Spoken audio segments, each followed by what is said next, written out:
बक्सवाहा, छतरपुर, मध्य प्रदेश एक ऐसा अभयारण्य, घनघोर जंगल, जिसको कि जंगल ही मत कहो, यहाँ तक कि असंख्यात जीव जंतुओं का एक आश्रय स्थल है। बहुत सारे जीव जंतु यहाँ पर निवास करते हैं।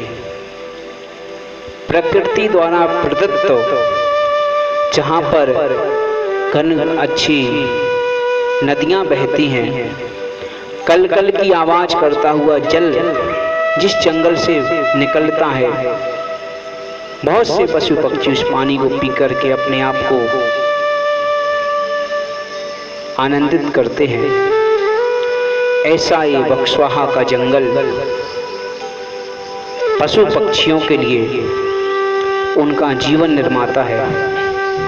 हम सभी के लिए भी एक कर्तव्य है, होता है हमारा भी, कि हम लोग भी वनों की रक्षा करें।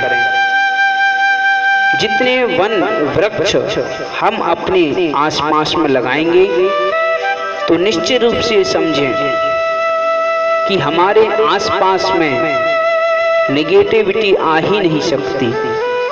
अर्थात वृक्षों को लगाने से हमारे अंदर पॉजिटिव एनर्जी आ जाती है।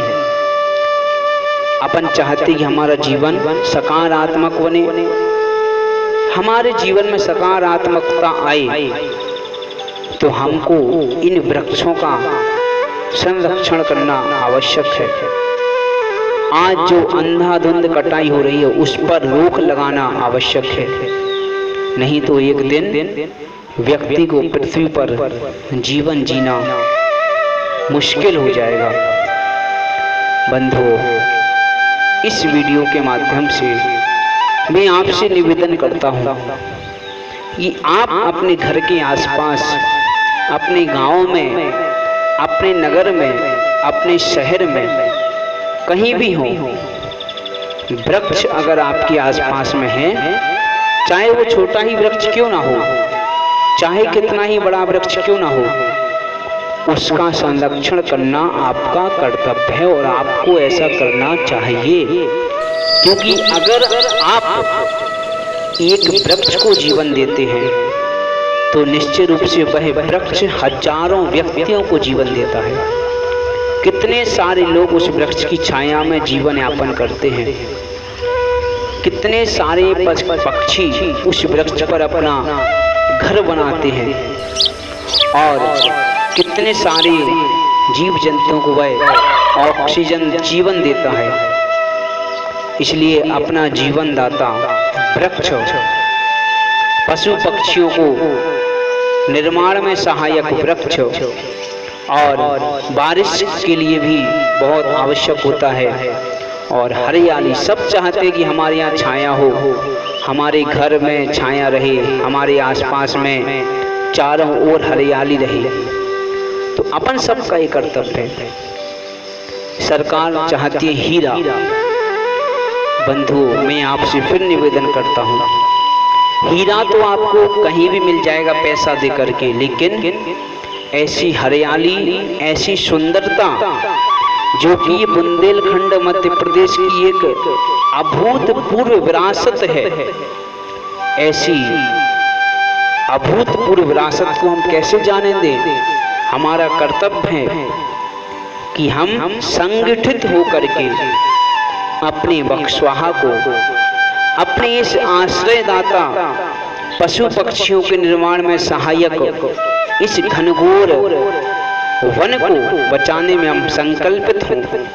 हम सब संकल्पित करें कि हम सब संगठित होकर के इस वन को नहीं कटने देंगे, पशु पक्षियों के आश्रय स्थल को नहीं जाने देंगे। हीरा तो आप प्राप्त कर लोगे पैसे देकर, लेकिन ये वन आपको कहीं प्राप्त नहीं होगा। एक प्रकृति द्वारा प्रदत्त एक ऐसी अभूतपूर्व वस्तु है जो युगों युगों तक प्राप्त नहीं हो सकती। अपन सबको वृक्ष काटने पर नहीं, वृक्ष लगाने पर जोर देना चाहिए।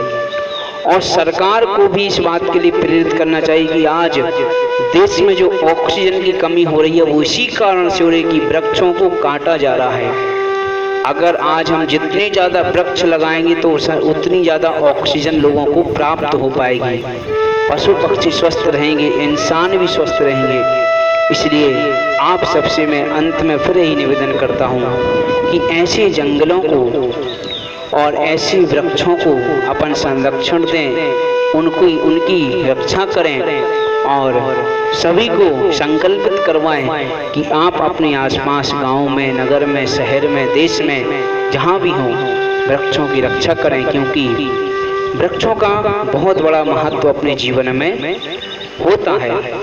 और उस महत्व को जानेंगे तो निश्चित ही हम अपने जीवन में आगे बहुत कुछ कर पाएंगे। इसी के साथ आप सभी को नमस्कार।